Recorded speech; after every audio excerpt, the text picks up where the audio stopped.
The Samsung Galaxy S25 Ultra is the quintessential flagship Android phone. It's got seriously impressive hardware, a top-tier camera system, a processor that screams, and one of the most flexible and widely used versions of Android out there. But 6 months later, is this phone worth getting over its competition, which frankly at times can seem a bit more exciting than what the S25 Ultra is trying to do? Answering that first leads me into one of this phone's biggest highlights, which is One UI, Samsung's heavily customized version of Android. With the S25 Ultra, Samsung launched One UI 7, which feels like a fresh coat of paint on the software without completely changing everything, though notable things like the home screen have changed. Now you can swipe down from the top right corner for all of your quick controls, and down from the top anywhere else for notifications. It feels much more iOS-like with this feature, but one I found to actually like because of the customizability of the layout, without having to have the notification shade there. Though, if you hate the change, you can of course go back to the combined version. Another new One UI feature that I've really enjoyed is the Now bar area at the top left corner. It's color-coded now and gives you a place to quickly control media playing either on your phone or a cast device like a Google TV Streamer 4K, which I just reviewed. This also appears on the lock screen as well in what's called the Now bar. You can also customize in settings what can appear here, like if you have maps running in the background, a sports game, or a voice recording going on. This is also where you'll see another new feature called the Now Brief, which you can set up to tell you about your day with weather information, your calendar, travel information, routines, communications, music recommendations to get your day started, news, and for some reason, YouTube Shorts? That one was a bit of a head scratcher. This isn't actually a feature I found myself using all that much when using this phone as my main phone, and by default, I found it too distracting. With news and YouTube Shorts in it, it almost felt like something trying to suck my time away rather than actually being useful. But thankfully, you can adjust all of that in settings. Also on the lock screen, we finally have proper iOS-like widgets. The only downside to the lock screen widget so far compared to on the iPhone is that Apple just has way more apps available that support them compared to Samsung, even 6 months later. Another improvement I've noticed in my 6 months with the new One UI is with the nearby devices and pairing them to your phone. Now you simply drag the devices towards the phone to connect or away from your phone to disconnect, which is really cool. Another welcome change is finally, with the default One UI software, you can enable a scrolling app drawer, which I of course did on day one. Another software-related feature I've really enjoyed with this phone is the weather widget, which tells you about important weather events like incoming bad storms almost a day ahead of time. And I really like the weather alerts that tell you when you can expect rain on a given day and for how long that rain is supposed to last. Also, the photo ambient wallpaper backgrounds are a great addition. This allows you to set the background to whatever photo you want, and then Samsung will display the current weather animations over it for things like snow and rain. The weather app itself is also pretty great, though not quite as good as the Pixels, which still allows you to rearrange the widgets in whatever order you'd like. Though, of course, through the magic of Android, you can sideload Google's app via an APK installer. Now, of course, previous Ultra models will get the new software as well, but that has actually been probably the biggest highlight, at least for me, while using the S25 Ultra. But there are some other improvements that have made a big difference in my everyday usage as well, like weight. The S25 Ultra weighs 14 grams less than the previous version, the same weight as my Nothing Phone 3, and well below the iPhone 16 Pro Max's and the new Google Pixel 10 XL's weight. Samsung's build quality also just remains top-notch. I especially love how sleek the matte black side rails are of the titanium black color, which is a Samsung.com exclusive color. They also did a good job making the sides even more round and easier to hold, though that's more of a moot point if you buy a case anyway. And one small win, they fixed the SIM ejection hole. It's not right next to the mic hole like I pointed out in our S24 Ultra review.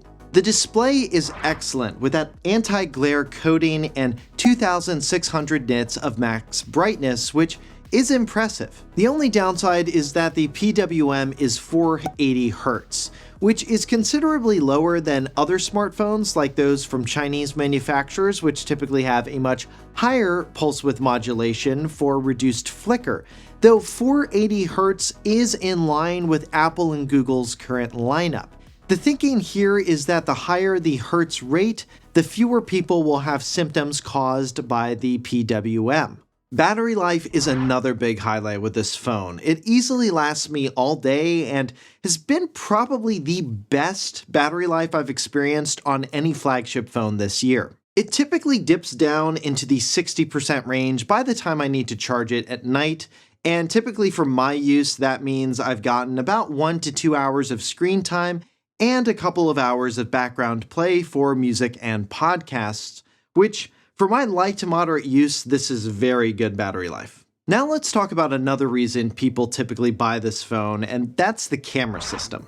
Overall, I've been impressed with Samsung's flagship camera system, which avoids some of the over-sharpening pitfalls I experienced with my S24 Ultra. Now, as with previous Samsung Ultra phones, the wide camera has a higher megapixel count, 200 megapixels to be exact, which is much higher than its peers, which are typically around 40 or 50 megapixels. But as I've stated before, megapixel counts don't always tell the entire story or necessarily even net you better results. Something I definitely noticed when shooting videos at night with this camera system. The wide camera ended up actually looking slightly noisier than the iPhone 16 Pro Max's 48 megapixel wide camera, though the S25 Ultra's 50 megapixel 5X is clearly better than the iPhone's 12 megapixel sensor in my testing, especially in low light. Overall, I'd say the camera, especially in more challenging lighting scenarios, does seem to show a bit more noise than the other two smartphones I've compared it to from Apple and Google, though with Google's, that of course is using Video Boost. The S25 Ultra's autofocus did, however, impress, especially when compared to the pixels in more challenging environments like with falling snow. Video overall is still quite good, especially compared to other phones. However, I do still think that the Pixel's Video Boost feature delivers better detail, less noise, and better color in many cases, as outlined in my comparison of those two phones, which I'll link to here. When you have good light, photos and videos tend to look pretty great actually, though photos are definitely a hair more saturated than other phones, but that's been Samsung's MO for a bit now, so it's not unexpected. And if you shoot in RAW, which you can with this camera system, you can easily adjust that later. Speaking of how good the S25 Ultra's cameras are, one thing that can help you capture really smooth, professional-looking footage, especially if you want to be in the shot yourself, is a camera gimbal. Like the iSteady V3 Ultra from Hohem, this video's sponsor. What makes this AI tracking gimbal so unique is this, a detachable touchscreen controller, allowing you to monitor the feed in real time from up to 33 feet away. It's like having a camera operator in your pocket. Hohem has combined this monitor with AI tracking. The V3 Ultra can follow people, pets, vehicles, and pretty much any object you want, and it works with any app, not just their proprietary one. The AI tracking is incredibly smooth, with 360-degree infinite pan tracking, so whether you're walking in a circle or moving around a large space, it keeps you perfectly in frame. I also love that it has a built-in extension rod as well as a tripod here at the bottom, plus a 3-color fill light that you can control remotely. The whole thing folds down into about the size of a soda can, making it perfect for travel. And with 9 hours of battery life, it'll last you through your longest shoot days. Whether you're a content creator, love taking family photos and videos, or you just want to step up your photography and videography game, the Hohem iSteady V3 Ultra makes professional-looking footage accessible to everyone. Get yours today by using the link in the description. One area where the 200 megapixel sensor can come in handy is when you want to get a photo of something far away. Some friends and I were hanging out in the downtown Cary Park and we're trying to see whose phone could get the best shot of this frog in the distance, and the S25 Ultra clearly won out. Overall, I think anyone looking for a phone with a great camera system would be happy with this phone. And the complaints I have with this camera system are complaints I have with basically every other smartphone camera system. At the meta level, on the one hand, what smartphones can do given their size and space constraints for the camera sensors is pretty amazing actually, and definitely it's the most convenient camera to carry around. At the same time, you shouldn't fool yourself into thinking that they're just as good as a dedicated camera, like a lot of the marketing from these smartphone companies would have you believe. They're just not. And I think most people who still want better photos, especially when you're going on a really cool trip or you want to take really high quality photos for an important event, you're better off putting your money towards a new dedicated camera than a new phone. Like the Fujifilm X100 VI I reviewed, for example, where in that review I explain in more detail what a dedicated camera is capable of compared to a smartphone. And if you want to see that review, I'll leave a link to it here as well as in the description. Another highlight I've had with this phone is the Gemini Assistant being the main assistant on the phone. Gemini has not only gotten better than the Google Assistant in most cases, although except maybe for speed when doing something like playing music, it's probably still a bit slower, but you now get an assistant with way more capabilities than what the Google Assistant could ever do, like helping explain a math problem to you for your homework, or fact-check device specs for me to make sure I said the right thing, and then on the fact check, I can actually click that little Google search button to verify that what Gemini told me was actually correct. It can do just some very impressive things. For example, I took a screenshot of all of the performances in my Symphony package for the year, and I asked it to add them to my calendar, and it just did it. Now, it's not perfect. It couldn't add specific invitees or update the duration of the event, but that initial step still saved me time. About the only thing it can't do that the Google Assistant can, in my experience, has been being able to play music from Apple Music, which, yes, I actually have found pretty annoying. So what have I not been using with the S25 Ultra? First up is the S Pen. It's really hard to write on the screen without a case on this phone, and even with a case, it makes it better. But the phone still wobbles in Samsung's case, which I just find very annoying, and the company removed Bluetooth from it, which means it can't do features like air actions or remote camera shutter like in the past. For me, do I miss that functionality? Not really. While for things like signing documents and contracts, I think it's still very useful, I still at the same time question how many users of this phone consistently use the S Pen. And whether it would just be better to remove it altogether, save that internal space for more battery, or make the phone a bit slimmer and reduce the weight. Definitely let me know if you agree with that take or if you think Samsung should keep the S Pen. Another app I haven't used that much but is definitely worth highlighting as a strength of the S25 Ultra is Good Lock. This app allows you to heavily customize your S25 Ultra with things like more volume steps, adjusting colors, etc. Now let's talk about some downsides I've encountered with this device. One of the most annoying things I've run into with this device is you'll put your thumb down on the fingerprint sensor to try to unlock it. The phone will unlock, but when I go to swipe up, it will occasionally think I'm trying to edit the lock screen. Another downside I've found is that I really missed the Screenshots app from the Pixel when switching over to the S25 Ultra. There's not really a comparable feature to Google's AI-powered Screenshots app with Samsung, or an official way to get the Google app onto the phone, though there are some unofficial ones.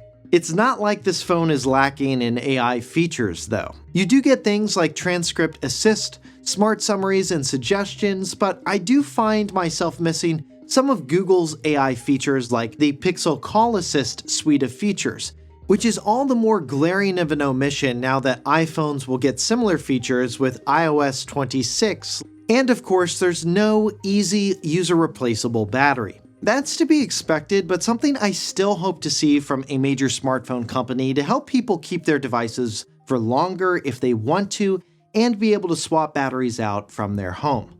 So, do I recommend the S25 Ultra?